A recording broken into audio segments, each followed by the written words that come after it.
নমস্কার বন্ধুরা, প্রিয় ফুড কিচেনে তোমাদের সবাইকে স্বাগতম। আজ আমি রান্না করব সামুদ্রিক মাছ। তাই আলু ফুলকপি কেটে নিয়েছি আর বেটে নিয়েছি জিরে, ধনে, কাঁচা লঙ্কা। এদিকে কড়াই বসিয়ে দিয়ে দিয়েছি তেলটা ভালো করে গরম করে নিয়েছি। এবার দিয়ে দিব অল্প একটু নুন। এবার দিয়ে দিব নুন হলুদ মেখে রাখা মাছগুলো।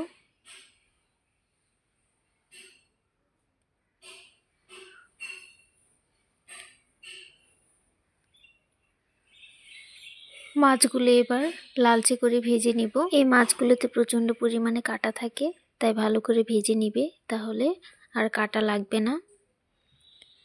দেখো বন্ধুরা, কড়া করে ভেজে নিয়েছি, এবার নামিয়ে নিব।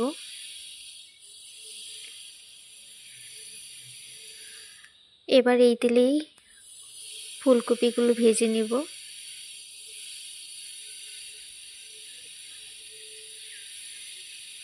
দিয়ে দিচ্ছি অল্প একটু নুন আর হলুদের গুঁড়ো।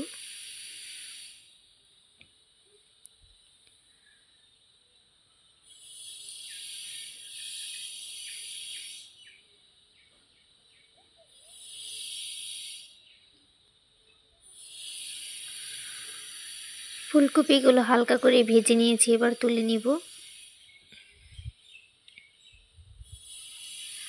এবার কড়াইতে দিয়ে দিব তেল। দিয়ে দিব জিরে ফোড়ন।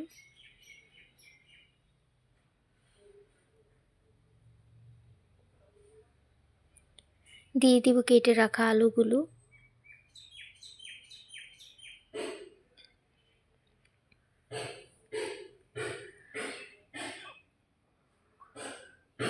আলুগুলো নুন হলুদ দিয়ে ভেজে নিব।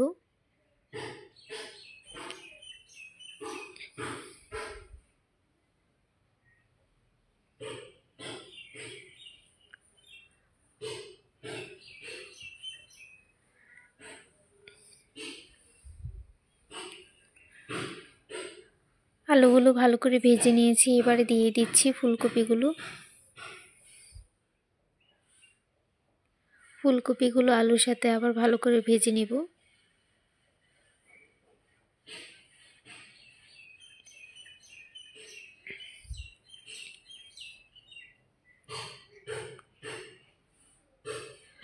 ভালো করে ভেজে নিয়েছি, এবারে দিয়ে দিব কাঁচা লঙ্কা বাটা, দিয়ে দিব জিরে ধনে বাটা। জিরে ধনের সাথে একটু ধনেপাতা বেটে নিয়েছি। এবার দিয়ে দিব অল্প করে জল, দিয়ে দিব হলুদের গুঁড়ো আর দিয়ে দিব স্বাদ মতো নুন।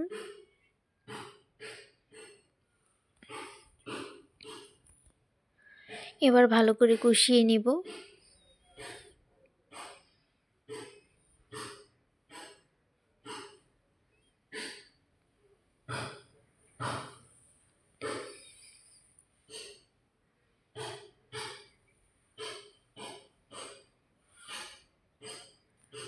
ভালো করে কষিয়ে নিয়েছি, এবারে দিয়ে দিব পরিমাণ মতো জল।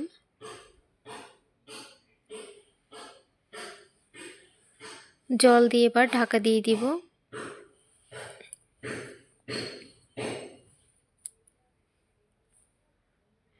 এবার ঝোলটা ফুটে উঠলে দিয়ে দিব ভেজে রাখা মাছগুলো।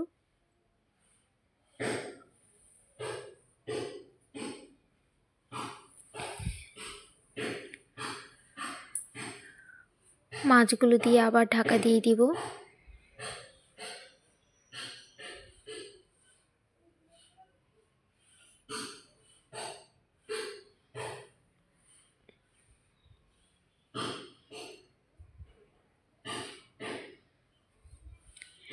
এবার ঢাকনা খুলে দিয়ে দিব ধনেপাতা কুচি। বন্ধুরা, ভিডিওটি ভালো লেগে থাকলে অবশ্যই চ্যানেলটি সাবস্ক্রাইব করে রাখবে আর লাইক কমেন্ট শেয়ার করতে ভুলবে না। এভাবে এই সামুদ্রিক মাছটা রান্না করে খেয়ে দেখবি, খুবই ভালো লাগে খেতে। হয়ে গেছে, এবার নামিয়ে নেব। আর বন্ধুরা, এই মাছটার নাম তোমরা জেনে থাকলে অবশ্যই কমেন্ট করে জানাবে। দেখো বন্ধুরা, হয়ে গেছে, এবার নামিয়ে নিয়েছি। দেখো কতটা সুন্দর হয়েছে, আর খেতে তো অসম্ভব টেস্ট হয়। তোমরা এভাবে রান্না করে খেয়ে দেখতে পারো, খুবই ভালো লাগবে খেতে।